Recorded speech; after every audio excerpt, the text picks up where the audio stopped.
Salut à toutes et tous, c'est Yacine Scali et bienvenue dans la tête d'un CEO, le podcast qui vous inspire à entreprendre.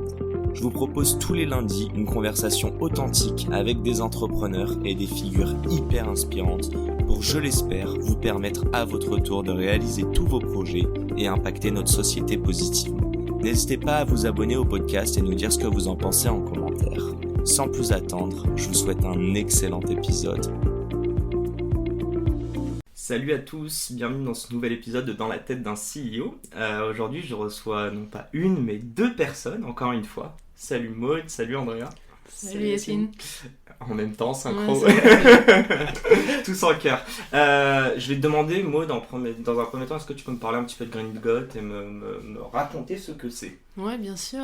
Gringot, c'est une néobanque verte, donc c'est-à-dire que votre argent chez nous finance uniquement. On sent que tu l'as dit 50 fois. Même pas tant que ça, tu vois, mais là.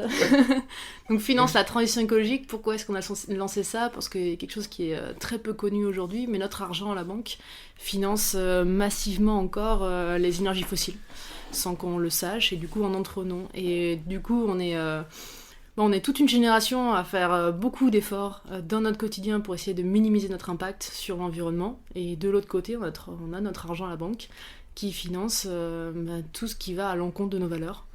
Et donc c'est vraiment de cette schizophrénie du système qu'est née cette solution. Parce que nous, on est ces gens-là qui font beaucoup d'efforts au quotidien et qui n'ont pas trop envie que tout soit gâché, tout soit annulé par notre argent à la banque. Donc c'est pour ça qu'on a lancé et qu'on lance Gringot. Ok. Tu veux rajouter quelque chose, pour compléter aussi, on lance Gringot parce qu'on s'est rendu compte que les solutions sur le marché, elles n'étaient pas optimales.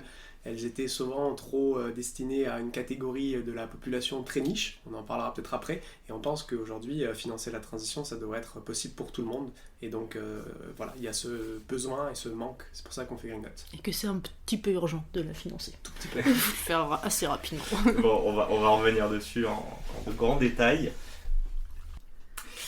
Du coup, on va commencer par vos présentations respectives, et moi j'aime bien, sinon c'est pas drôle, vous demander justement de faire un peu ça croisé, donc on va peut-être demander cette fois à Andrea de présenter Maud. Ok, c'est un rapidement. Alors est-ce qu'il faut qu'on dise comment on s'est rencontrés ? Non, ça mais pas. Okay. N'essaye pas de deviner les prochaines questions. Ok, d'accord. Ça va arriver. Écoute, c'est mon côté entrepreneur, tu sais, de prévoir le futur, essayer au maximum.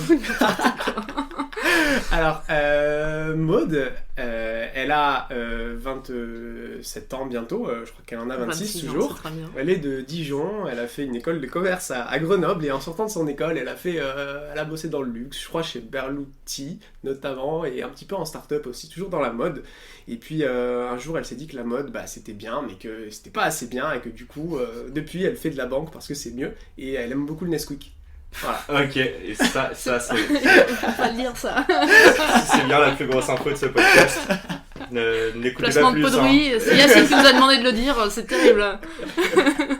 Bon, à ton tour, Maud, si tu peux me parler un peu d'Andrea. Ouais, Andrea, il a aussi fait une école de commerce à Grenoble. Ensuite, il est parti à Dublin et à New York vendre des spiritueux.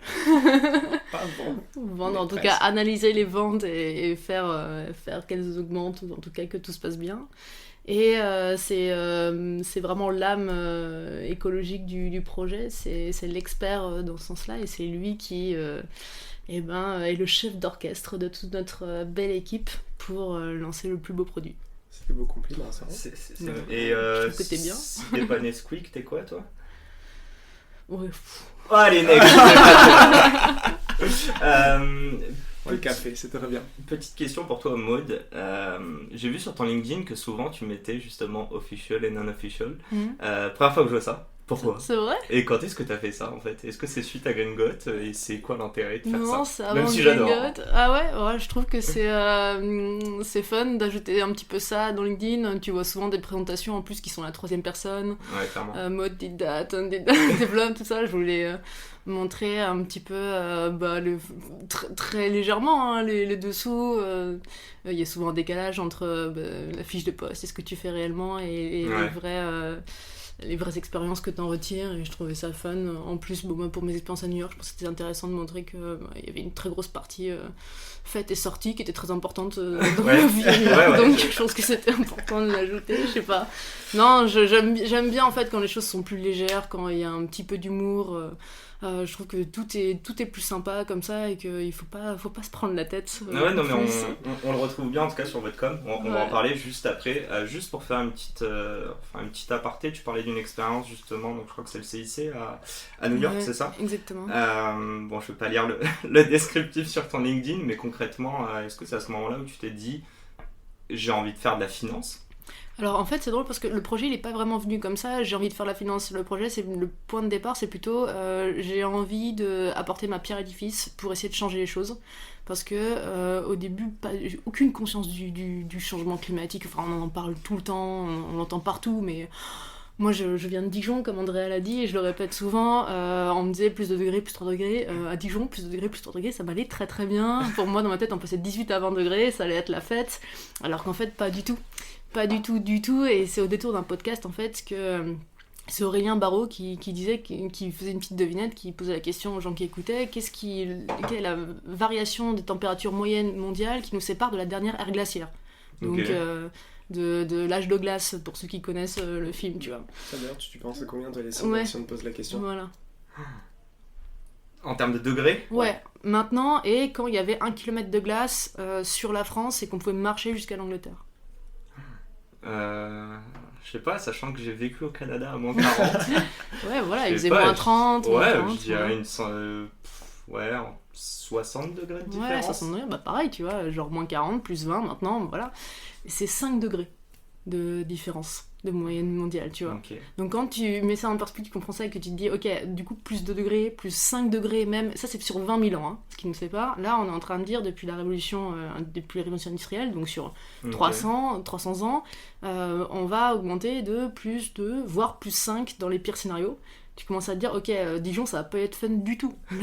Ça va pas du tout aller. Je suis pas hyper chaud du climat marocain, en l'occurrence. Tu vois, il est très bien, mais c'est pas... C'est moi, ma Bourgogne natale, c'est les chênes, c'est l'herbe bien grasse et tout ça, tu vois. Et c'est de là, en fait, qu'il naît une petite panique, quand même. Et du coup, je me suis intéressée à qu'est-ce qu'on pouvait faire pour avoir le plus d'impact. Et c'est en regardant, tu peux faire plein de choses sur la nourriture, sur le transport et tout, mais aujourd'hui, le plus gros levier, c'est la finance. En fait, finalement, quand tu y réfléchis, c'est hyper logique. L'argent, c'est le nerf de la guerre. Là où tu l'orientes, les choses bougent. Et aujourd'hui, il faut que ça bouge énormément dans beaucoup de secteurs, dans beaucoup d'industries. Il faut les changer, il faut qu'il y ait des nouvelles qui naissent, il faut financer d'énormes infrastructures pour essayer de diminuer notre consommation d'énergie. Okay. Donc c'est comme ça qu'est né le projet, et c'est pas juste je venais de la finance, j'ai envie de continuer la finance, faisons un truc vert en freelance. Ce podcast, cette prise de conscience, c'était quand ? C'était vers New York. À peu près, il y a Andrea aussi qui fait partie, qui a un grand rôle dans cette prise de conscience. Ouais, mais on va y arriver, mais je pense que l'un dans l'autre, vous allez arriver à Gringotte. Ouais, j'avais vraiment... moi, j'étais vraiment basique sur, tu vois, l'image des véganes, tout ça, des gens de l'écologie, c'est des gens un peu, voilà, bon, ils en font beaucoup et tout, et puis j'ai rencontré Andrea, le premier mec un peu cool qui, refusait de prendre des burgers et nous faisait des burgers aux champignons à New York, tu vois, personne nous regarde, tu peux faire ce que tu veux, et c'est à New York, tu dis ou Ouais, on s'est rencontrés à New York. Mais vous avez fait la même école en plus. On a fait la même école et en fait on s'est retrouvés en coloc à New York un peu par hasard avec plein de gens de notre école. D'accord, ok. Ça introduit parfaitement, mais Andrea, si tu veux nous faire le petit parcours jusqu'à New York et essayer de comprendre déjà, ma prochaine question sera pourquoi de New York jusqu'à presque le Covid. Enfin, qu'est-ce que vous avez fait entre-temps pour arriver jusqu'à Gringotte ? Ce qui s'est passé, donc moi, comme je le disais, moi je bossais, Maud les a pas cités tout à l'heure, mais moi je vais les citer, chez Pernod Ricard, parce que c'est quand même une bonne boîte, et je les aime bien. Et en fait, moi, si tu veux, je suis toujours, à la base, je suis un passionné de nature et d'environnement, j'ai toujours adoré me promener, j'adore les animaux, j'adore la planète, et en fait, du coup, c'est un peu comme ça que je me suis retrouvé sur l'écologie, en regardant un petit peu des reportages animaliers, notamment, je les cite souvent, Blue Planet, Our Planet de David Attenborough sur Netflix, je conseille à ceux qui veulent voir. Et en fait c'est triste parce qu'à la fin il te dit voilà cette magnifique planète, à la fin on est en train de la détruire et tout, et du coup à la fin je me disais putain merde ça craint, et au bout d'un moment en fait de bosser chez Pernod Ricard je disais ok très bien mais est-ce que je peux continuer moi à faire un truc qui va pas du tout dans le bon sens. Moi je fais plein d'efforts, j'ai arrêté de manger pratiquement totalement de la viande, je fais plein de choses, mais en fait mon taf il a aucun impact, voire un impact négatif. En fait, je me suis dit, ok, c'est plus possible, je peux pas faire ça, je serais pas fier de moi dans 50 ans. Il y avait rien chez Pernod en fait, rejoignait ces il y valeurs. a des trucs, tu vois, mais en fait, quand tu veux produire un litre de whisky, il faut des milliers de litres d'eau, donc a priori, tu vois, c'est un business qui intrinsèquement va pas dans le sens. Alors, je dis pas qu'il faut plus boire d'alcool, voilà, mais non, mais tu vois, je veux pas, tu vois, après rentrer dans un extrémisme total, tu vois, il faut aussi, mais moi, j'ai pas envie d'y participer, ça m'empêche pas de boire une bière de temps en temps, mais je veux pas participer à ce truc-là. Et donc, du coup, en fait, c'est pour ça que je me dis, ok, il faut que je veux mettre ma carrière au service de ça, et c'est pour ça que je suis rentré en France, parce que mettre ma carrière au service d'eux, ça voulait dire, en fait, entreprendre là-dessus, parce que je pense que c'est comme ça que je pouvais être le plus efficace. Et du coup, me voilà là. Et en fait, au moment d'entrer, Maud était rentrée quelques mois avant, on s'était pris un verre, elle me dit, je vais créer ma banque pour protéger la planète. Rien que ça. Je me suis dit, ok, qu'est-ce qu'elle nous raconte ? T'imagines tous les murs qu'on s'est pris, tous les vents, tous les rires. Je me suis dit, ok, très bien. Et du coup, en fait, j'ai réfléchi un peu et je me suis dit que c'était finalement une super idée. Et en fait, nous voilà, c'est comme ça qu'on a commencé. D'abord tous les deux, et puis ensuite avec Vincent, et puis ensuite avec Fabien, et ensuite on était, quelques mois après, on était 4 pour commencer ça, et puis... Donc vous êtes quoi ? Vous êtes 2 cofondateurs et 2 lead founders ou... Ouais, on peut considérer qu'on est 4 cofondateurs. On est 4 cofondateurs. Cofondateurs, lead founders, bon, à quelques mois après, ou quelques semaines, c'est pas... on les salue. Malheureusement, il n'y avait pas assez de place dans mon petit 25 mètres carrés. Ouais, mais... ça va, t'inquiète. C'est pas les personnages publics de Gringot, on va dire. Exactement. Du coup, on en arrive, mais donc cette rencontre à New York, vous revenez en France, juste refaites-moi un spatio-temporel, on est à quel moment là ? On est pour moi un peu avant le Covid, genre moi je novembre, rentre en 2019 en France. Okay. Je prends un peu une année off pour motifs familiaux et tout, un peu compliqué, et ensuite je pars chez Capgemini. Je reste pas longtemps. Beaucoup de slides. Où j'ai fait quelques slides. J'ai passé mon temps à me péter à la Sogé, au 47e ou 37e étage de la Sogé. C'était pas le moment le plus fun. 23h la Défense, n'y allez pas, c'est pas ouf. T'as très envie de rentrer chez toi assez rapidement. Et ensuite, j'ai donné ma démission. Et voilà. C'est là où tu as découvert la banque, hein, juste. C'était ta première expérience en... CIC déjà. Ah oui, non, oui, CIC, ouais, c'est ça. Et oui, que des missions en banque. Donc il y a vocation à continuer sur la banque, déjà après le CIC ? Mais en fait, j'avais déjà l'idée de Gringot, c'était déjà avant Capg, en fait. Ok. Donc je suis un peu allée parce que bon, c'est vrai que c'est un projet qui est extrêmement ambitieux, donc tu te dis pas, ok, banco, dès que t'as l'idée, ça mûrit un petit peu, tu regardes, et puis au fur et à mesure... je me suis dit, ok, allez, on se lance. C'est quoi l'objectif je sais pas s'il était intrinsèque, ou en tout cas, bref, l'objectif principal que vous avez dit lorsque vous êtes regardé, que vous avez dit on se lance. Il est peut-être à 5 ans, à 10 ans, ou il est peut-être sur les prochains mois. Mais c'était quoi l'objectif que vous avez encore aujourd'hui ? Avoir un impact, faire la différence sur l'impact. Après, tu vois, je pense qu'il n'y a pas vraiment un moment où on s'est dit on se lance. On s'est dit ok, je regarde de mon côté.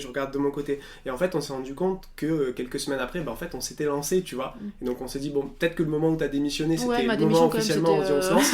Et en fait, si tu veux, on avait pas déjà juste pour prendre des vacances. Ouais, mais on avait déjà un pied dans le projet, tu vois, à ce moment-là. Il n'y a pas eu un go. Et en fait, l'ambition à la base, c'était d'avoir le plus d'impact possible, tu vois, et de faire réveiller, de bouger un peu ce secteur-là. Et c'est l'objectif qu'on a toujours, enfin on en parlera probablement après, mais ouais, c'est... Si on parle un peu de market research, de pain que vous aviez déjà identifié à la base, jusqu'au moment où vous êtes dit on s'est vraiment lancé, il s'est passé quoi ? Et c'est quoi les éléments que vous dites ? En fait, go, banco, et il n'y a pas de souci. Alors, comment créer sa néobanque en 10 étapes ? Non, mais c'est plus vous en fait, et là je vous parle même pas par rapport à la banque. Je pourrais le ramener à moi, mais qui suis aussi sur des projets, et forcément, j'estime m'être pas encore lancé à 100% dedans. Je dérisque totalement. Quand je fais des rêve calls, j'attends qu'une chose, c'est de me prendre des portes pour me dire, ouais, en fait, ça sert à rien. À quel moment vous vous êtes dit, en fait, go, quoi ? En fait, tu vois, je pense qu'il y a vraiment un truc qu'il faut se dire... tu vas prendre des taquets quoi que tu fasses en fait, et il faut pas se dire attends là je suis pas prêt parce que je vais prendre un gros taquet. Non, c'est tu prends des taquets, t'essayes les trucs et t'avances à fond, et en fait si t'attends d'avoir toutes les cartes en main, d'avoir un truc qui est 100% dérisqué, en fait ça va être trop tard parce qu'il y aura quelqu'un qui l'aura déjà fait, ou alors toi l'idée sera passée, t'auras plus la motivation, ou t'auras des enfants, ou j'en sais rien, ou t'auras plus envie de bouger parce que t'auras acheté un appart. Et du coup en fait le moment où tu dis go, je pense qu'il faut être prêt à sauter, et tu verras bien quoi. Ouais, l'aventure peut être belle en fait. Ok. Tu vois, moi je quittais un travail, dans ma tête j'avais pas trop de difficultés à en retrouver un si dans 2 mois ça marchait pas. Mhm. Et puis C'était juste avant le Covid Oui, aussi, hein. oui, ouais, oui. je me disais ça. Mais Bon, bon, même aujourd'hui, je pense que je pense que j'avais assez confiance en moi sur ce côté-là. Et moi, de l'autre côté, c'est drôle parce que tu te dis, on prend des taquets, on en a pris beaucoup quand on présentait le projet. Mais de l'autre côté, moi, j'avais ma famille, surtout ma mère, qui me posait énormément. Qui me poussait, allez, lance-toi. Et du coup, c'est toi le frein. Attends, mais calme-toi, tu te rends pas compte, c'est difficile. Et tout. Donc, non, je sais pas s'il y a une date vraiment anniversaire du lancement. Non, même pas, on a posé les statuts un peu tard. Ouais, les même, statuts ont été posés tard, mais... Donc, non, vraiment une grosse étape du projet, ça a été rechercher l'information. Parce que quand t'es pas trop dans le milieu fintech et néobanque, t'as des podcasts OK où on te distille Ouais, au fur et à mesure des trucs. Et genre, au fur et à mesure, tu vois, il y a encore des choses quelquefois qu'on apprend. Et si comment tu veux, t'apprends, du coup, sur ce marché bien opaque? ouais, mais en c'est... rencontrant des gens quand même. Ouais, Après, c'est tu vois, il y a un y a truc... pas de Wikipédia là-dessus, tu vois.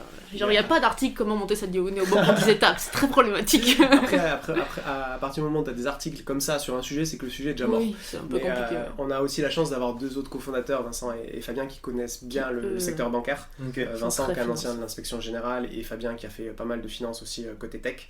Donc déjà ça aide, et puis après c'est en rencontrant des gens dans l'ensemble que tu vas avoir ces infos là, parce que évidemment c'est pas de l'info que tu as sur internet, ou alors très très difficile à trouver, mais par contre tu prends ton LinkedIn, t'envoies des messages et tu parles avec des gens et tu rencontres, et c'est comme ça que tu apprends les choses quoi. Et on a fait de belles rencontres, Ouais. on a eu des BA qui sont très spécialisés là-dedans et tout, et du coup, maintenant ça va, l'info on l'a. Bon, bah du coup, on est quoi, un an un peu plus tard, 1 an et demi plus tard. Un peu plus. 15 mois, ouais. Si on fait un topo, je sais pas lequel veut me dire, mais Greengot aujourd'hui, ça représente, je sais pas si c'est en termes de montant levé, en termes de personnes que vous employez. Je crois que l'app est pas encore live. Non, pas tout à fait. Ok. Elle sera On très peut pas bientôt. parler de clients officiellement, mais je vois des chiffres qui se Ouais. baladent chaque semaine sur LinkedIn, donc si vous voulez m'en parler en termes de préinscrits ou autre. Bah écoute, ouais, on a 15 000 inscrits là aujourd'hui, et on est super Un peu plus, content ouais. parce que c'est quelques centaines d'euros dépensés pour faire des tests, mais c'est 99% d'organique, donc c'est super. On a été très actifs sur les réseaux sociaux, sur Instagram, sur LinkedIn, et c'est comme ça qu'on a eu ces inscrits. Ça a généré pas mal de viralité, donc on est très très content. Aujourd'hui on est 14 sur Greengot, donc on est 4 cofondateurs plus 10. On a levé quelques centaines de milliers d'euros aussi il y a quelques mois, et Ok. l'objectif c'est de lancer l'application là dans les prochaines semaines. Ça arrive très bientôt, et Donc la levée a financé vraiment le Les- développement de la première version. les recrutements, ouais, les les recrutements des devs, et voilà, c'est surtout Mhm. ça. On a quelques coûts fixes aussi que cette levée a payé, mais c'est principalement pour payer des salaires, parce que forcément il faut une équipe pour faire une néobanque. À 4 ça aurait été compliqué. Vous êtes combien là du coup On est 14. Ah ouais, ok. Ouais, on est 14. Alors il n'y a pas que des CDI dans ces 14 Oui, là. on s'en doute. Il y a 4 cofondateurs. 10 stagiaires. Il y a 4 cofondateurs qui sont payés 0 aussi, donc ça aide, tu vois. Mais voilà, il faut quand même de l'argent pour cette équipe-là, et donc tu es obligé de lever de l'argent, quoi. C'est un peu le gros truc d'une néobanque, c'est que t'as pas de MVP avant, enfin tu comprends, tu peux pas faire ton Ouais. petit proto et dire regardez ça marche et tout, non Ouais, non, bien sûr. faites-moi confiance et puis je vous dis ça marchera. Bah, Donc, super. c'est ça, quoi. Enfin, c'est une question, mais c'était quoi là? Qu'est-ce que vous avez vendu à vos invests? Et bah, Hormis un pitch deck des- et des superbes slides que t'as dû faire, Maud. et des belles Tu idées. verras les des belles slides en idées. plus. alors. Non, mais tu vois, c'est pour ça qu'en fait, aujourd'hui, à mon sens, tu as 2 cas de néobanques. Tu as des néobanques des fondeurs qui ont déjà fait un truc avant. Tu as eu Alexandre qui a fait déjà un truc. Pour lui, Ok. il peut lever parce qu'il a déjà fait ses preuves. Et après, tu as des néobanques de gens qui l'ont pas fait, qui du coup font des listes de préinscrits, des listes d'inscrits pour montrer qu'ils savent un peu acquérir. Et je pense que ça, c'est important aussi de montrer que tu arrives à créer un peu de bruit autour de toi, pour Ok. montrer que, ok, pour l'instant, c'est pas de l'acquisition parce que t'as pas de produit, mais quand même, tu peux Il y a montrer de que tu arrives à faire l'intérêt, du bruit, il y a de l'intérêt. Il y avait combien sur votre liste d'inscrits Au quand moment où on a fait la levée, Ouais, ou lors des premiers contacts peut-être avec des BA. 7, 8... Alors, premier contact avec des BA, quelques milliers, et puis levée, elle a dû clôturer à 7 ou 8 000, je pense, quelque chose comme ça, ouais. Ok. Voilà.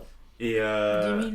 Je pense qu'on était un peu plus Ouais, avancé. je sais plus exactement. c'est Faudra toujours qu'on leur demande. dans la levée de fonds, mais est-ce que vous avez un objectif de relever les fonds? Est-ce qu'au contraire vous voulez faire que du Que l'autofinancement? Ouais, non, même pas que je vais parler de bootstrapping, mais on peut aller chercher de la dette, des grants, on peut ouvrir le capital aux employés. Il y a tellement de possibilités aujourd'hui. Nous, on ouvre le capital aux employés. Okay. C'est un truc qu'on veut faire parce que c'est super important aujourd'hui d'avoir tes employés. En termes de BSPCE ou en termes de levée de fonds? En BSPCE, après on verra, on est ouvert à pas mal de choses aussi.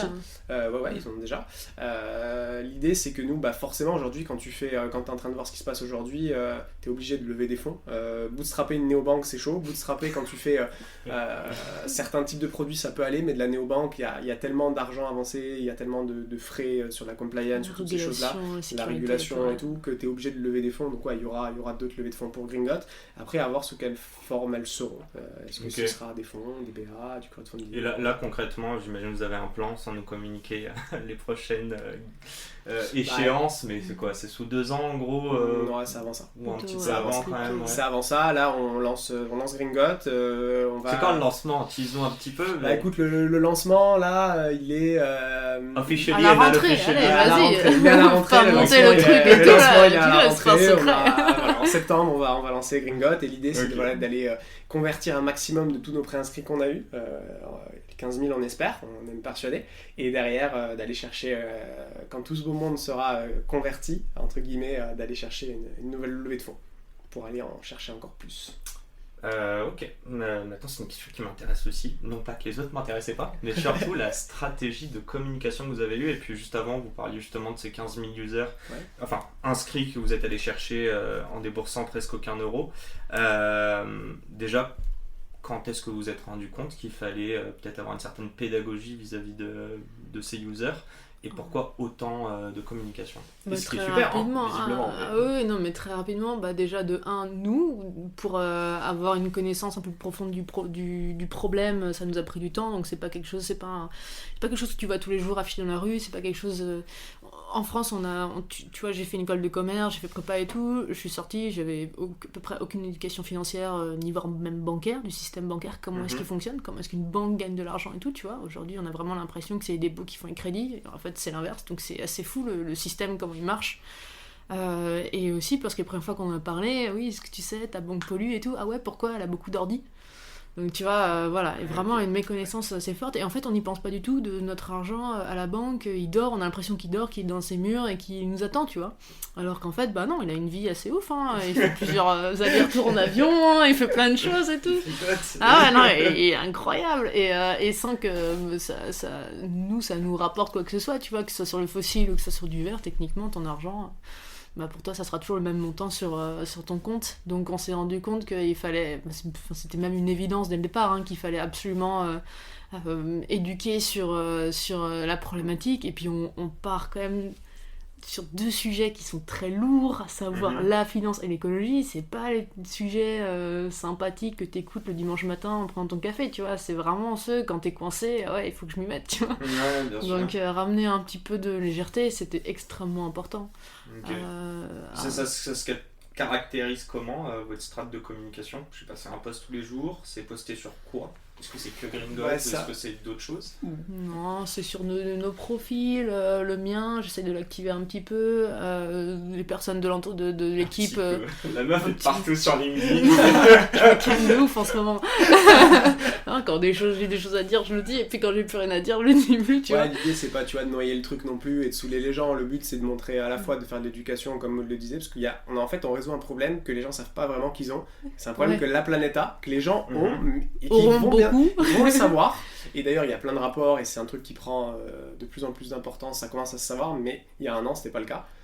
Donc il faut les éduquer. Donc on fait du contenu éducatif et après au-delà de ça, tu vois, les gens ils veulent suivre nos avancées, et donc on a aussi cette stratégie-là de montrer où on en est sur Gringot, de montrer ce qu'on fait dans notre quotidien. C'est quelque chose qu'on fait beaucoup sur Instagram aussi. Mais c'est même pas une stratégie, c'est tellement plus rassurant d'avoir les gens à tes côtés, tu vois. Donc tu dis voilà, vous préférez ça ou ça, on préfère ça, cool, merci. Exactement, tu vois, on fait des sondages, on fait des votes et tout, tu vois. Est-ce que tu préfères ce design sur la carte, est-ce que tu préfères tel produit ou tel produit et tout. C'est même pas pour avoir du like, c'est aussi pour être beaucoup nous rassurés, se dire qu'on fait ça avec eux, que... Donc c'est des users de feedback avant même que ton produit soit lancé, en fait. Ça. Ouais, mais du coup c'est important, je pense. Non, je suis d'accord, mais on te dit souvent aussi, alors ça se prête plus sur des apps ou quoi, mais que des free users, des users qui ne payent pas, ça ne vaudra jamais autant en termes d'insight et de parole que celui qui paye. Après, tu vois, les Voilà, questions qu'on pose, c'est pas sur ton core banking, est-ce que tu préfères faire ça sur la sécu ou plutôt ça? Tu vois ce que je veux dire? C'est des trucs assez basiques. Ce design de carte ou l'autre.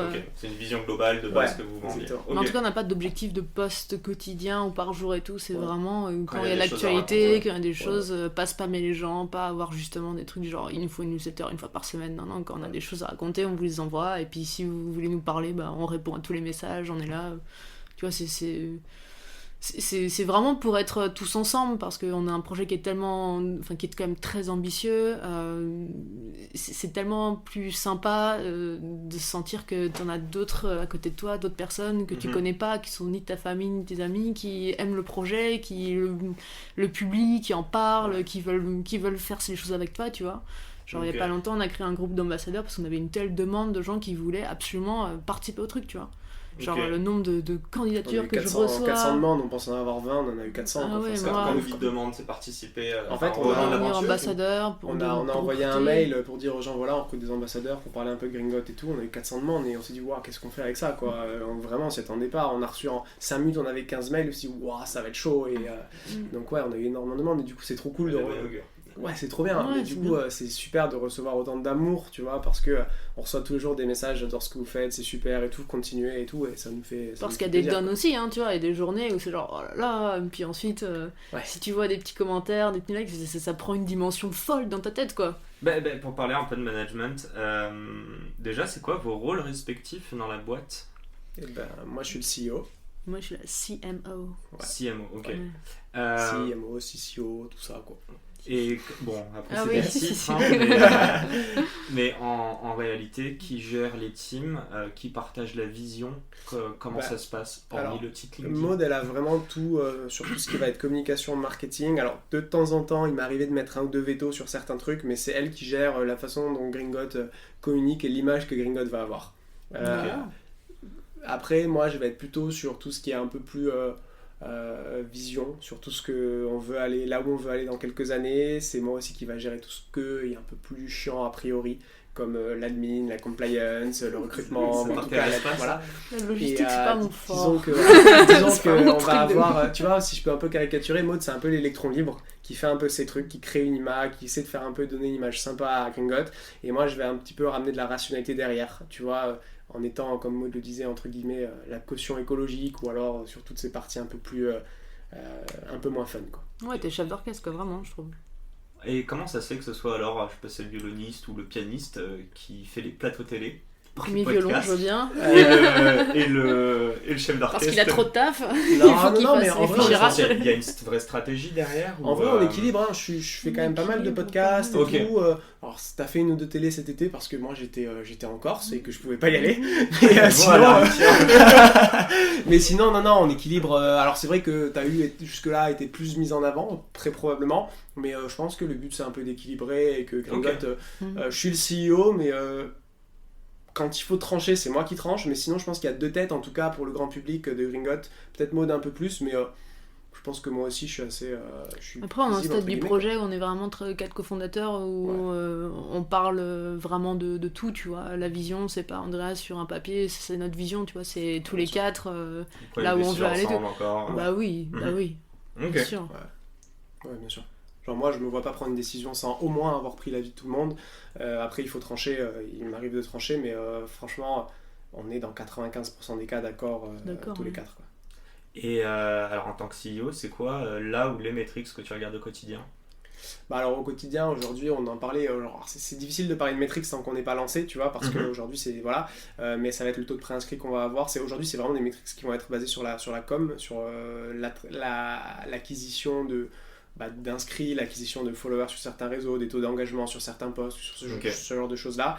Et puis après, derrière, c'est comment est-ce que nos devs avancent sur certains sujets, est-ce que telle feature qui était censée être développée à tel moment elle est faite, même si bon, ça c'est Fabien qui gère ça, mais c'est quand même moi qui derrière t'en es où de tous ces trucs là. Et puis après, niveau metrics pour l'instant, c'est vraiment ce sur quoi on est. Après, des trucs un peu moins fun, mais le cash burn et tout ça, mais bon, ça. Non, ça j'imagine, mais du coup, pour le moment, ce que vous essayez de quantifier, c'est l'intérêt du public, du marché par rapport à ce que vous avez lancé. Qu'est-ce qui marche, qu'est-ce qu'ils aiment, tu vois.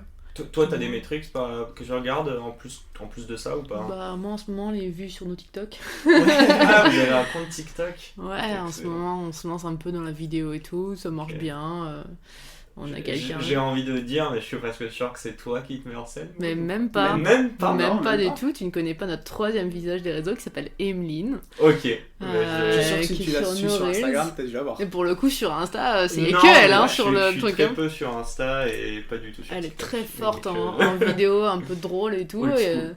elle en a fait une à 600 000 vues là sur notre Ah ouais, petit ok. compte Insta et tout, donc c'est très bien. Et non, c'est même pas moi, tu vois. Non, mais très. Qu'est-ce que ça. Non, je sais pas. Tu vois, c'est Mon mes idées narcissisme mal m'aurait placées. précédé.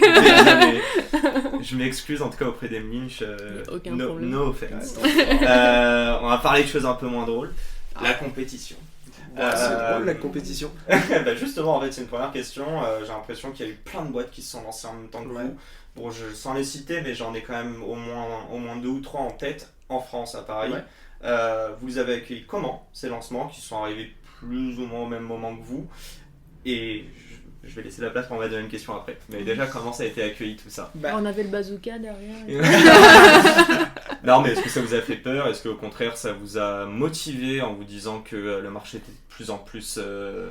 Bah, tu vois, même au-delà de ça, l'écoute, en quoi. fait, t'as un truc, c'est que vraiment, nous, à la base, tu vois, on fait vraiment Gringot parce qu'on a des convictions et des valeurs. Et en fait, de voir que t'as 2 autres acteurs, ou plus même, qui font ça en même temps, tu dis, ok, super, parce que ça veut dire qu'il y a vraiment une prise de conscience et que les gens ont envie de faire bouger les choses. Et ça veut dire que, tu vois, un peu quelque part, t'as peut-être une désillusion aussi du... Tu vois, on dit souvent que dans les secteurs financiers, c'est le gouvernement, c'est la BCE qui doit faire ça. Mhm. Et du coup, tu dis, en fait, peut-être que les gens se disent que bah, on en a marre que les politiques n'agissent pas, du coup, on va prendre nous ce truc-là et on va agir. Du coup, tu dis, bah top, c'est génial. Il y a plein d'acteurs, il y a des entrepreneurs, et moi je suis convaincu qu'aujourd'hui, c'est les entrepreneurs qui font changer le monde. Tu vois, Zuckerberg, il a plus changé ta vie qu'Obama, c'est Ok. sûr. Et du coup, je pense que vraiment, c'est une.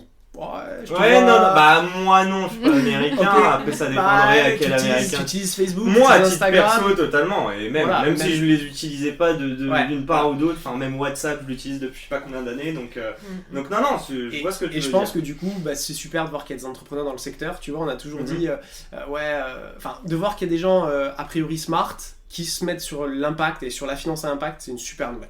Ouais. Donc ça, c'est le premier truc. Et puis après, ouais, effectivement, quand tu vois que tu as plusieurs acteurs sur un sujet très proche, tu dis, bah, tant mieux, ça va encore éveiller encore plus les consciences. Et je pense que c'est ce qui s'est passé. Quand tu es tout seul à faire, quand tu es le seul à avoir une idée, après les gens te disent, ouais, t'es un peu bizarre. Quand tu es très nombreux dans cette idée-là, c'est qu'a priori, tu prends un peu de poids et tu prends un peu d'assurance et tu dis, bah, en fait, t'as vu, on est plusieurs à penser ça, donc je suis peut-être pas si bête, quoi. On peut changer les choses, quoi. Ouais. Vous avez discuté avec eux? En tout cas, ouais.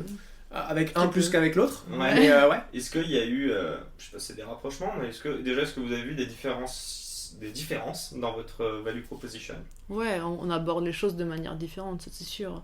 Nous, on regarde, on est vraiment sur une logique d'efficacité d'impact. Quoi, tu vois, on se lance avec Gringot pour avoir le plus d'impact possible. Ok. La com, c'est fait pour être joli, pour avoir le plus de monde autour de nous et qui comprennent la problématique, mais derrière, vraiment, notre problème, c'est de faire en sorte que tes fonds ils soient fléchés sur des choses qui ont un impact positif et en tout cas qui ne fassent plus de dégâts. Donc c'est pour ça qu'on est les seuls à lancer aussi l'épargne. L'épargne, en fait, c'est très important parce que c'est 100% de ton argent qui va pouvoir être fléché sur des projets impact. Ok. Ton compte courant, c'est important aussi, même pour ton utilisation quotidienne, mais le compte courant, par définition, c'est de l'argent qui est extrêmement liquide. Donc il n'y a qu'une toute petite part qui peut être investie, et elle peut être investie sur des actifs qui sont très court terme aussi. Parce que si à tout moment tu veux tout retirer, il faut que la banque puisse tout te donner d'un coup, tu vois. Donc le compte courant, c'est pas ce qui a le plus d'impact, et l'épargne, c'est ce qui a le plus d'impact. C'est pour ça que nous, dès le départ, on s'est lancé sur compte courant et épargne. C'est pas genre un produit après, c'est les deux en même temps, le plus rapidement. C'est Donc, votre grosse différenciation sur le marché? Bah, du Tu coup, penses? l'impact est sur une échelle différente, quoi. Ouais. Sur le produit, en tout cas, c'est vraiment sur ça qu'on va se différencier. Il y a des acteurs aujourd'hui qui font que de l'épargne, des acteurs qui font que du paiement. Nous, on fait les deux. On pense que c'est très important parce que nous, on a l'optique un jour avec Gringot de vraiment devenir un établissement de crédit, de faire une vraie banque. Et du coup, bah, il faut offrir tous les services bancaires que propose une banque. On ne veut pas être un acteur Gringot, on parlera peut-être après de vision, mais on ne veut pas être un Yomoni ou un Allo, ou on ne veut pas être Même s'ils sont très bien. Ils sont très bien, mais on ne veut pas être un expert du paiement, on ne veut pas être un expert de l'épargne, on veut être une banque. On veut aller chercher des gens qui ne sont pas forcément justement dans ces solutions déjà toutes faites et qu'on peut aller un peu plus prendre par la main pour les accompagner dans leur transition et serrer l'impact. Demain, je signe chez Gringot. Génial, vous lancez. Bienvenue. Merci. Déjà, j'ai besoin de garder ou pas mon compte au LCA? Alors, besoin, non. Après, tout dépend, toi, quel usage en fais. Nous, on ne pourra pas faire de crédit tout de suite. Donc, si tu as un crédit à payer, on ne pourra pas prendre ton crédit. Oui. Tu fais ta ça, vie, hein. Eux vont pas me laisser partir. Du coup, voilà. Après, au-delà de ça, non. À part un crédit, tu n'as aucunement besoin d'avoir un compte ailleurs que chez nous. Chez nous. Et comment ça se passe? Donc là, on va parler même partie épargne. Ouais. Bref, admettons, j'ai même 2000 € sur mon compte que je veux épargner. Minimum 300. Au-dessus de 300 €, tu fais ce que tu veux. Enfin, tu fais ce que tu veux. Tu peux ouvrir un compte chez nous au-dessus de 300 €. Bon, pour l'épargne. Pour l'épargne, pour le compte courant, même avec 6 €, tu peux, quoi. Mais voilà. Et du coup, pour en revenir à ma question, comment ça se passe? C'est-à-dire qu'une fois que je suis sur l'interface, je sais pas, sur l'appli, voilà, j'ai la possibilité en fait d'investir dans des projets en fonction de quoi? Alors du coup, c'est de l'assurance vie.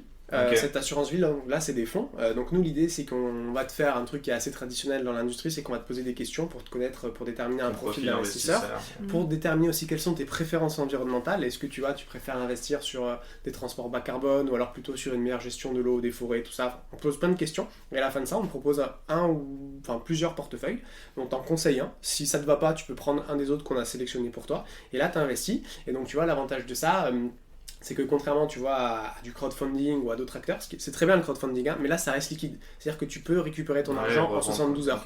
Et ça, tu vois, c'est vital, parce que le problème du crowdfunding, c'est très très bien, mais tu mets 1000 € ou 2000 € parce que tu peux en avoir besoin, parce que c'est bloqué pendant 5, 6, 7, 8 ans. Et malheureusement, si demain tu as un accident et que, je sais pas, tu te retrouves au chômage, j'en sais rien, tu peux avoir besoin de ton argent, et comment tu fais en crowdfunding, tu peux pas.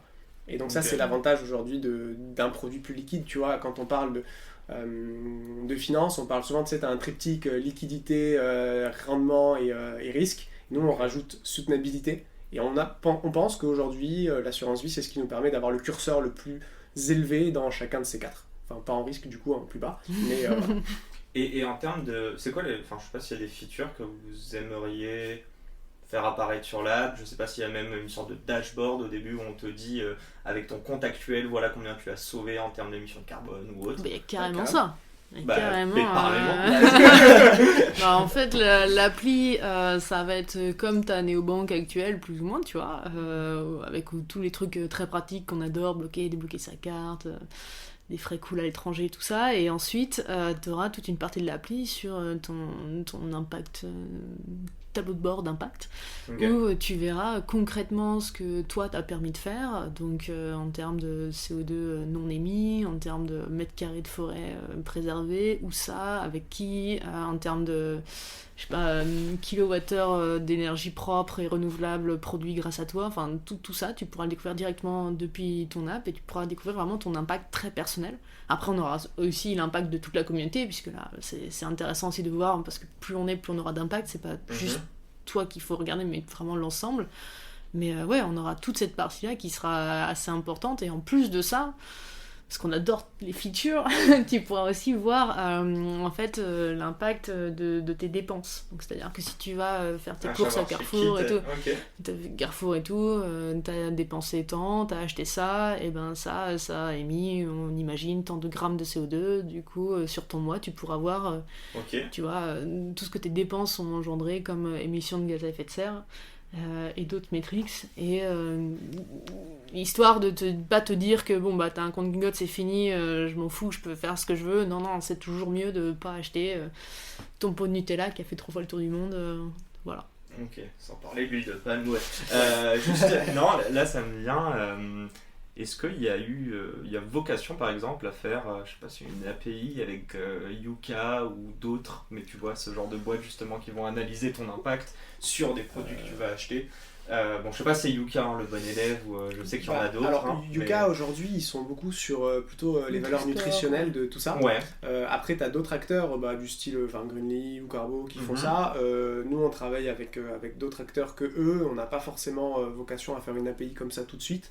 Ok, mais vous travaillez déjà avec des acteurs. On travaille déjà avec un acteur parce que c'est un taf à temps complet, tu vois, de faire ça. Il y a vocation quand même à... Nous, on le propose sur notre app intégrée, en fait. Ouais. Comme ça, t'as pas une double app. Qui a été développé par l'accord que vous avez eu avec... Ok, d'accord. Ok, très pour très mesurer justement tes dépenses. Parce que, en fait, c'est une start-up à part entière, tu vois, de faire ça. Enfin, tu vois, il y en a d'autres qui font ça et c'est leur seul taf de faire ça. On ne peut pas se permettre de faire ça. Après, ça, c'est juste pour l'impact de tes dépenses. L'impact via ton compte courant, via ton épargne et tout ça, c'est tout... chez nous quoi. Oui, là on parle uniquement du calculateur des émissions de CO2 de tes dépenses, on parle pas de ouais, non, bien sûr. Bon, ça touche à sa fin, j'ai quand même une petite question, je n'en ai pas parlé avant, même en off. Vous avez du Bitcoin? Alors, non. Ce qu'on a eu. On a eu. Non. J'ai eu. Mais en 2016. Alors, bon, tu vois, j'aurais dû le garder. J'allais te dire, bon. Donc 2016 en plus. Ouais, j'ai eu tôt. Alors moi j'ai pas de Bitcoin mais j'en ai d'autres. Parce que alors le Bitcoin on pourra en parler pendant des heures. Bon, en fait on parle surtout du mining du Bitcoin. Mais voilà, c'est la proof of work qui consomme énormément, la proof of stake consomme beaucoup moins et moi j'ai quelques cryptos en proof of stake et parce que je pense que c'est extrêmement intéressant ce qui va se passer là-dessus dans les prochaines années. Ouais. Donc t'es pour, mais tu regardes toujours avec cet axe sustainability sur ouais, carrément, parce qu'en fait, tu vois, la blockchain, la finance décentralisée, c'est un truc qui aujourd'hui, quand on fait de la néobanque, on est obligé de regarder. Donc ouais, je regarde, mais évidemment, il ne faut pas que ce soit au détriment de l'environnement. Et à terme, c'est quelque chose que vous pourrez possiblement proposer à vos users, pouvoir investir dedans? On verra, mais on verra. Bon, je vous laisse en discuter sur le chemin bientôt. Et dites-moi, est-ce qu'il y a un truc... Non, en fait, non. On va skipper cette question. Je me noterai à 40e de cutter. Du coup, j'ai mes questions que je pose tout le temps à mes invités. Du coup, je commence avec toi, Maud, mais juste savoir un petit peu, à l'heure actuelle, du haut de tes 26 ou 27 ans, je sais. 26 ans. 26, on a dit. C'est quoi l'entrepreneuriat à titre perso pour toi, pour le moment ? Alors... Si tu veux me donner ne serait-ce que juste un mot ou un groupe de mots pour caractériser ça. Alors je sais pas en mots ou en groupe de mots, mais personnellement l'entrepreneuriat je le visualise vraiment comme un état d'esprit au quotidien. Genre vraiment c'est... Moi j'emmerde toujours tout le monde comme ça. Quand je vais au resto, que j'ai réservé une table, je réserve toujours une table que j'ai repérée parce que j'aime beaucoup les vues. Genre j'aime bien quand il y a une jolie vue et qu'on me donne pas la bonne table, je vais toujours demander à avoir l'autre table, tu vois. Et ça met toujours dans l'embarras, ma soeur surtout, qui en a marre que je vais chez tous les serveurs, mais genre... Voilà, dans ma tête, qui tente rien n'a rien systématiquement, tu vois. Et quand j'ose pas, je me dis, bah si, ose, parce que au pire quoi, il te dit non, bon bah c'est comme si t'avais déjà demandé, et sinon t'es mieux. Et je trouve que c'est vraiment ça l'entrepreneuriat, c'est vraiment toujours. De persévérance au final. Mais non, tenter. Genre tenter, pas avoir peur du regard de l'autre, je pense que c'est vraiment le plus gros frein et que j'ai eu, hein, même, tu vois, c'est facile de le dire, mais au début, t'es là, tout solo sur LinkedIn, tu fais 5 likes, personne n'a rien à foutre de ce que tu dis. Bon, maintenant ça va mieux, tu vois. Les 4 c'était contre. Non, c'est voilà, c'est oser et arriver à relativiser énormément les choses. Genre parce que t'as des journées, quelquefois, t'as l'impression que c'est la fin du monde, et puis bon, bah tu regardes, t'as un toit sur la tête, t'es en bonne santé, donc finalement tout va plutôt bien, tu vois. Il y a un proverbe, il me semble malien, je sais plus, qui dit tout pourrait être bien pire, tu vois. Et genre, tout pourrait être bien pire, tu vois. Donc ça te force à regarder tout ce que t'as déjà de bien. Et qui pourrait être enlevé où tu serais encore plus triste, tu vois. Et ouais, donc, c'est un mindset, quoi. C'est okay. chose. Donc, je partage tout à fait. Après, moi, il y a un autre truc au-delà de ça. C'est un peu, tu vois, de prendre un peu plus ta vie et ton destin en main, je trouve, d'être entrepreneur. C'est genre te dire, ok, tu fais ce que tu veux et tu dépends que de toi. Et genre, tu vois, quand t'as un CDI, et bah en fait, tu sais que, alors à moins que tu sois sales, dans certains cas, tu seras payé à la fin du mois, ça changera pas grand-chose. Là, en fait, tu sais que si tu fais rien, il se passera rien. Et je trouve que du coup, t'es vraiment lâché. Et tu sais, on dit souvent, genre... tu vois, pour les fans de Breaking Bad, vu que je suis un grand fan de Breaking Bad, à la fin il dit un truc de ouf, il dit je me suis senti vivant pendant tout ce truc parce qu'il a pris des risques. Je trouve qu'être entrepreneur, j'exagère un peu, mais c'est un peu être vivant, tu vois, dans le sens... Ne faites pas de la méthamphétamine à la maison, s'il vous plaît. Gringot ne soutient pas du tout ce genre de financement. c'est un peu... Pour ça qu'ils parlent pas en plateau télé, tu comprends? Mais je comprends Non, mieux. mais là on discute, c'est pas... Il y a personne qui écoutera ça de toute façon. Non, personne, c'est Il y a sympa aucune pour lui. écoute, tu peux te lâcher, Andrea, personne nous écoute. Et tu vois, l'idée c'est vraiment, tu te sens vraiment vivre à fond, quoi, parce que c'est vraiment toutes tes décisions, il y a un impact derrière, et du coup c'est très très intense. Et c'est excitant. Et en réalité, il y a bien des matins où vous vous levez, vous vous dites... alors je dis pas que c'est aller à la Défense, au 37e étage, là, mais Non, mais si. il y a pas un moment où vous dites c'était cool parfois ma vie de CDI. Si, tout le temps. Mais, tu sais, moi je suis vraiment comme les vaches, tu vois, l'herbe est toujours plus verte à côté. Hein. Ouais. Quand j'étais en CDI, genre, mais pourquoi je veux pas être trop là? Quand je suis trop là, c'était bien les vacances, tu sais, ou juste tu déconnectes ton cerveau, tu peux dormir sans penser aux choses. Bon, ça Mais dure non. jamais bien longtemps, j'imagine, ce genre de pensée. Mais non, ça va, surtout quand on dit que des Moi, bonnes nouvelles. Et tout, je voyais c'est bien. souvent quand j'étais avant des graphes, tu sais, ils disaient ouais, l'entrepreneuriat c'est la montagne comme ça, enfin les montagnes russes. Et bah ouais, carrément, c'est un truc Ouais. de ouf quoi. T'as un jour tu vas arrêter et genre un quart d'heure après c'est la folie quoi. Et Ouais. 10 minutes C'est après. très émotionnel. Ah ouais, vraiment- c'est un truc de malade. Et, je C'est pour pensais ça qu'il faut méditer, pour essayer de faire moins d'émotionnel. Et, Tu médites du coup? Ouais, je suis à fond là-dedans en ce moment. Genre, Petit vraiment. bambou. Comment? Petit bon. Non, vidéo YouTube, écoute pour les pauvres. Hein. Ouais, on Tu bootstrap, ouais. Tu voulais rajouter un Ouais, truc, non, moi Andrea non, mais c'est très bien. Ok. La méditation, c'est bien, il faut méditer. Je le fais pas, mais il faudrait. Bon, si on a un des deux qui le fait déjà, c'est cool.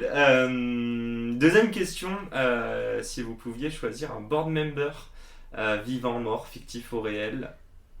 Ah, Vas-y, fictif ou Maud. réel? Ouais, Non, vas-y, toi en premier. elle est en train de changer. Là. Ouais. Non, fictif, Euh, ça va être un truc un peu cool. Ouais, bah alors écoute, moi c'est pour pas froisser qui que ce soit aujourd'hui, je vais prendre quelqu'un qui est mort parce que sinon voilà. Go for it. Alors on aurait bien aimé Elon Musk aussi, mais bon lui, je pense qu'il a d'autres choses à Bientôt, fouetter. Ouais. bientôt, Mais bientôt, sinon, tu non. vois, moi je suis un grand fan d'histoire, j'aime beaucoup l'histoire et genre Alexandre le Grand. Genre Ok. je trouve que c'est un truc de ouf parce que le mec il s'est dit ok go, puis en fait il s'est retrouvé au bout de l'Inde alors qu'il est parti d'un tout petit truc et c'est un peu la philosophie tu vois qu'on a eu avec Gringotte, on se dit ok go on voit ce qui se passe et finalement On va le jusqu'au truc bout, prend et on espère qu'on ira jusqu'à aussi loin que lui quoi. quoi. Avec Ok. un peu Alors mort. tout ce qui est tout ce qui est guerrier et tout un peu moins. Ouais. Non, mais je vois, c'est Mais un voilà, peu quoi, enfin, aller conquérir le monde, quoi. Ouais, bah, c'est c'est du l'idée, business international. Exactement. Bon, et toi, Maud? Ouais, du coup, j'ai pas d'idée Bon, redis-nous fictive le et tout, mais là, pour continuer un peu dans le truc comme ça, j'aime bien. J'ai vu un film là-dessus, c'est pour ça, il y a pas longtemps et tout. Dis-nous. Tout ce qui va être Dalai Lama et tout ça et tout. Justement pour essayer. Non, mais Tu vois justement, le gap entre les deux. Qu'elle te dit on ça comme on est hyper complémentaires, c'est bien. Non, je pense que c'est.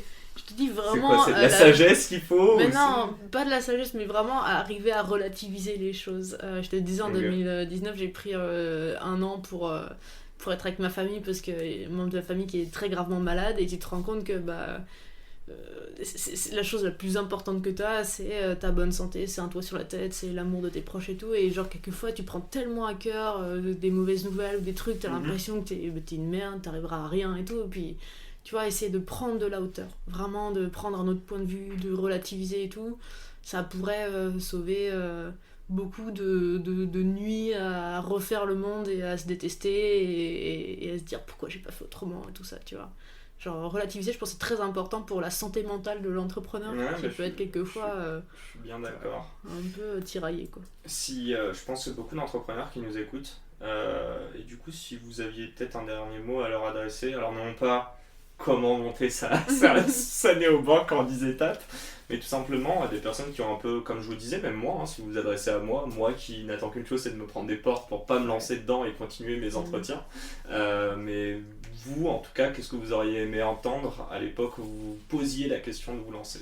Bah, c'est pas très original, mais il faut foncer, je pense, il faut pas hésiter. Et tu vois, c'est quoi la réplique dans Les Bronzés Fonce et n'oublie pas que t'as aucune chance, c'est ça ce qu'il Ah dit, ouais, l'autre c'est Non, ça, mais en gros, vas-y. Sur un malentendu, ça peut passer. Voilà, non, mais alors j'exagère un peu, mais il faut foncer. Comptez il faut pas sur les malentendus, ça passe pas. faut pas compter sur les malentendus, c'est vrai que c'est pas forcément le bon truc. Mais en gros, il faut foncer. Et en fait, si tu fais tout bien du premier coup, bah en fait, c'est que t'es en train de rêver et forcément tu vas te planter. Mais il faut se planter pour apprendre, je pense vraiment, je suis convaincu de ça. Et donc, tous les gens qui sont là à dire, ah, je vais faire dans 3 mois, bah en fait, non, fais maintenant quoi.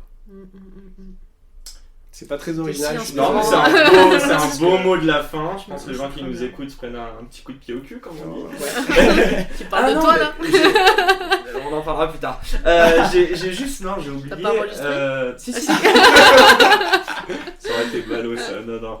J'aimerais juste savoir, je l'ai oublié, mais qui est-ce que vous souhaiteriez, enfin, qui pourrait être intéressé par mes questions, par se prêter au jeu de l'interview avec moi? Dalai Lama, je suis sûre, ça l'intéresse enfin.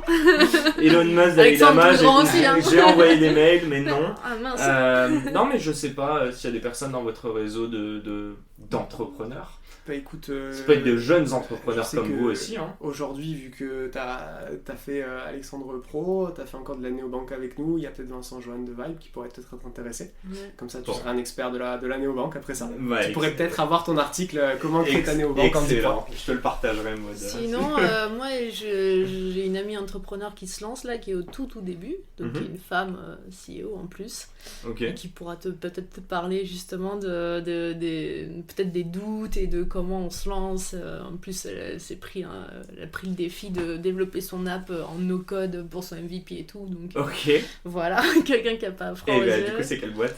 C'est The Good Habits. The Good Habits. Ok. Ouais, The Good Habits. Ouais, j'ai été à New York, je parle anglais, ouais. Bon, on va faire un tour et regarder. Elle s'appelle Cassandre Milius. Ok. Un grand merci à vous deux. Merci à toi. Merci à toi. Bon, merci à tous ceux qui sont restés jusqu'à la fin, encore une fois. Mais évidemment.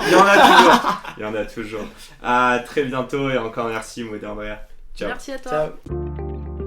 Et c'est la fin de cet épisode. Si cet épisode vous a plu, n'hésitez pas à nous soutenir en nous mettant 5 étoiles sur les plateformes, en vous abonnant évidemment et en nous laissant des commentaires. C'est très important et ça fait toujours plaisir. Hâte de vous retrouver la semaine prochaine.